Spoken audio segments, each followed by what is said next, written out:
අයිබෝන් සුබ දවසක් හැමෝටම ඔන්න විදුලි බල හා බලශක්තිය අමාත්‍යාංශයෙන් නිකුත් කරලා තියෙන ෆුවල් පාස් එක මෙන්න මේ ෆුවල් පාස් එකට කොහොමද රෙජිස්ටර් වෙන්නේ කියලා දෙන්න තමයි මම මේ සූදානම් වෙන්නේ.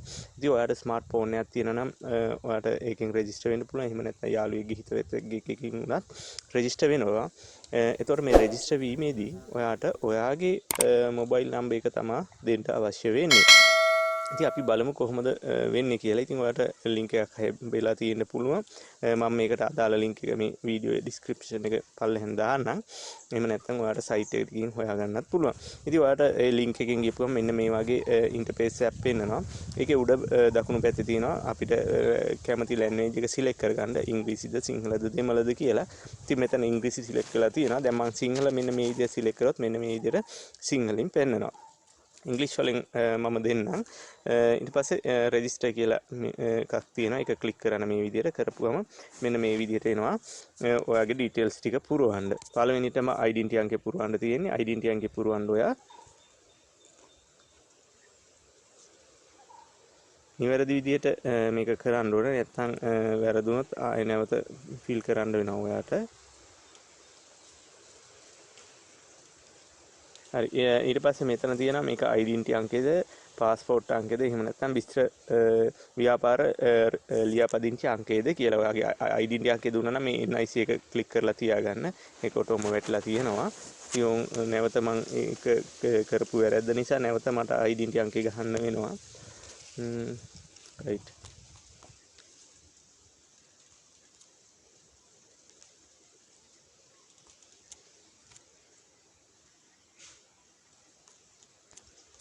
ඔටෝමැටිකලි මෙතන NIC අරන් තියෙන හින්දා ඒක වෙනස් කරන්න අවශ්‍ය වෙන්නේ නැහැ. මුලින්ම වෙනස් කරනවා නම් ඒ ඔයාගේ ડોකියුමන්ට් වර්ගය මොකක්ද කියලා වෙනස් කරලා තමයි ඒකට අදාළව අංකය ගහන්න ඕනේ. ඊට පස්සේ මෙතන ගහන්න තියෙන්නේ ඔයාගේ මොබයිල් නම්බර් එක.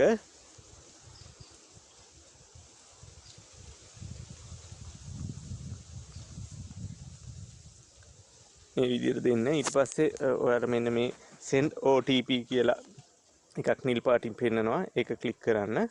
ඊට පස්සේ ඔයාගේ ෆෝන් නම්බර් එකට එනවා OTP අංකයක්.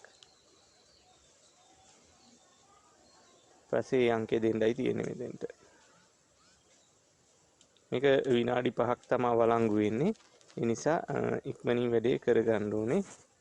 වරද්ද ගන්න පටල ගන්න එපා. නැවත එහෙම වුණොත් ගහන්න වෙනවා. මේක එක එක්කෙනාට වෙනස් විදිහේ OTP අංකයක් තමයි ඉන්නේ. ඊට පස්සේ අංකය ගාපුවා මෙන්න මෙතන වෙරිෆයි කරන්න කියනවා. ඊට පස්සේ වෙරිෆයි කියන එක ක්ලික් කරපුවම පොඩි වෙලාවක් ගන්නවා. ඊට පස්සේ වෙරිෆයි වෙලා තියෙනවා. ඊට පස්සේ නම ලියන්න තියෙන්නේ.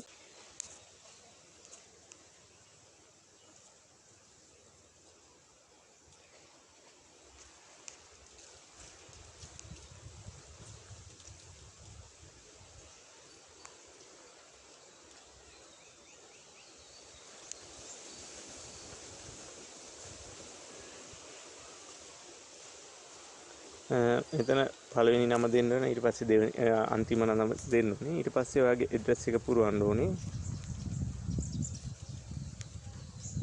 ඉතින් මේක කොච්චර දුරට සාර්ථකද කියන්න දන්නේ නැහැ. නමුත් මේකට අපිට අනුගත වෙන්න සිද්ධ වෙනවා. මේක රජයෙන්ම නම් කරන්නේ.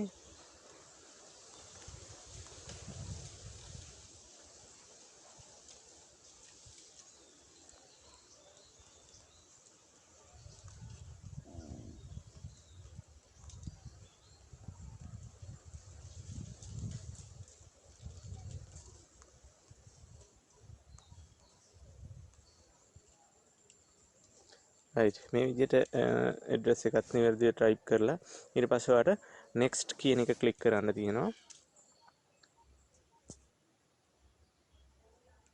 ඊපස්සේ next දුන්නම පොඩි වෙලාවක් නැවත ගන්නවා මෙයාලා වෙරිෆයි කරන්න.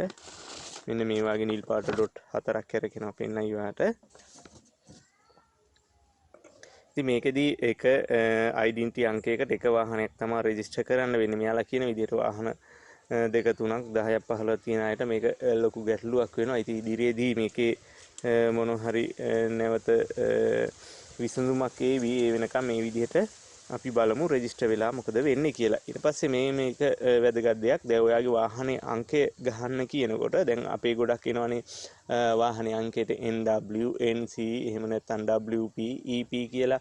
අනේ අපේ ඉන ප්‍රදේශයේ සඳහන් වෙන අංකය ගහන්නේ නැතු. උදාහරණයක් විදිහට දැන් NW XR වගේ කියලා තියෙනවනම් NW කියලා එක ගහන්නේ නැහැ. අපි XR එක තමයි ගහන්නේ. ඒ වගේ මෙතන ඔයාගේ ප්‍රාදේශීය නැත්නම් පළාත සඳහන් වෙන අංකයේ අකුරු ගහන්නේ නැතුව ඉතුරු අංක ටික තමයි ගහන්න ඕනේ මෙතන. ඊට පස්සේ මෙතනින් ඔයාලට ගහන්න තියෙන්නේ වාහනේ අංකය. නම්බර් ප්ලේට් එක කියන්නේ අපි නම්බරේ.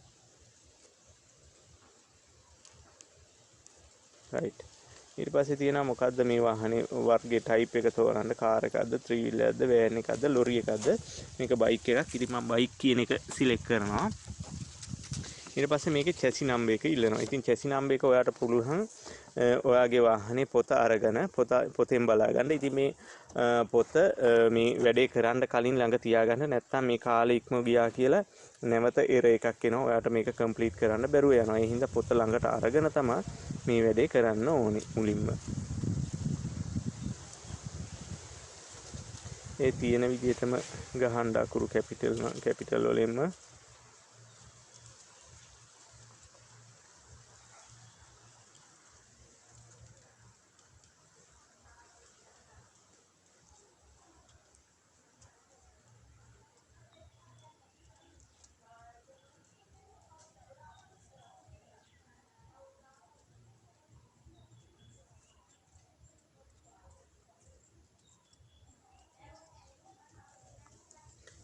රයිට්. නැවත පාරක් චෙක් කරලා බලන්න ඔයා ගහපු එක හරිද කියලා.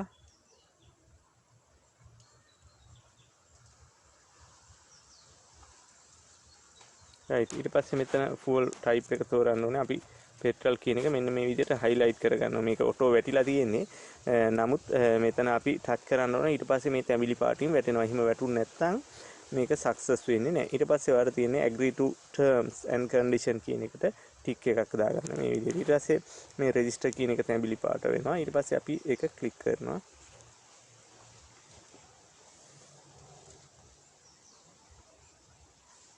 ඊට පස්සේ ඔයාලා රෙජිස්ටර් වුණාම සක්සස් වුණා නම් ඔයාලට මැසේජ් එකක් එනවා. ඔයා සක්සස් වුණා කියලා. ඒ වගේම QR එකක් එනවා. ඒ QR එක ඩවුන්ලෝඩ් කරලා තියාගන්න පුළුවන්. එහෙම නැත්නම් ස්ක්‍රීන්ෂොට් එකක් ගහලා තියාගන්න පුළුවන්. එහෙම ඔයාලට ස්මාර්ට්ෆෝන් එක නැත්නම් මේකේ print out එකක් කොහින් හරි ලබා ගන්න. එච්චරයි කරලා තියෙන්නේ. දැන් මෙතන තියෙන මේ registration successful කියලා. එච්චරයි කරන්න තියෙන්නේ. ඔයාගේ වාහනේ අංකෙත් එක්ක මෙන්න මේ විදිහට වැටලා තියෙනවා. රයිට්. එහෙනම් ගිහින් එන්න සුබ දවසක් සියලු දෙනාට.